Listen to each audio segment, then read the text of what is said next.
Good morning, good people. Good afternoon, good evening. My name is Silas. I'm a counseling psychologist and the CEO of Amazon Counseling Center.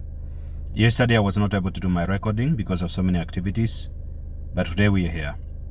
And today I want to speak about rejection as one of the reasons why most of us seem to be more stressed up than others, simply because we have an underlying feeling of rejection.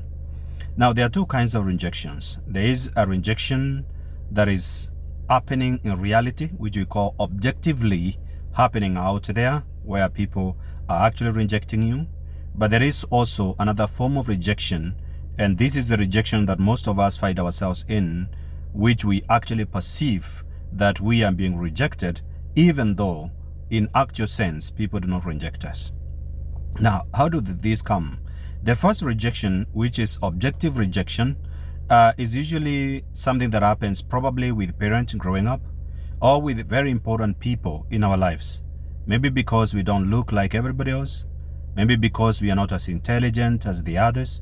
Maybe because we are not as beautiful, as handsome, as strong as, could be because we are sickly, whatever reason. And so people seem to reject us because of those qualities that we lack.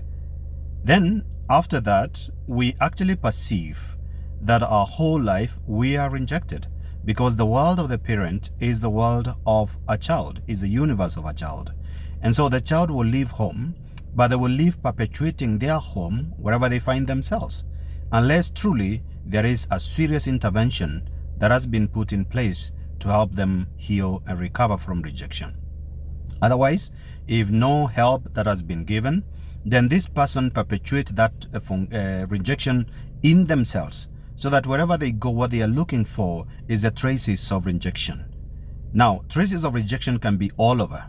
You may buy a new cloth and someone does not say does not say this is beautiful, or this is it fits you.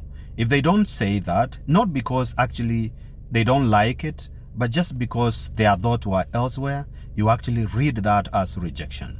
If you go looking for a job and then you make the application and you have not been recruited, and that again makes you feel like you rejected, not knowing that there are thousands and thousands, millions and millions of people who are making applications of jobs, and actually they are not getting.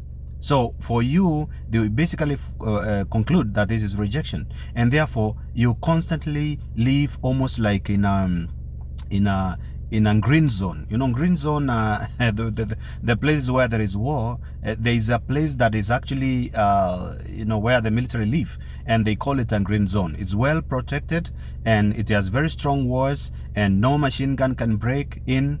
And so that is what we do to make sure that we are not rejected. And so every time we see any little trace, actually we read that as a rejection, and therefore a lot of negative emotion begin to bother us. So if you need help, talk to us. Amazon Counseling Center will be able to support you. Thank you.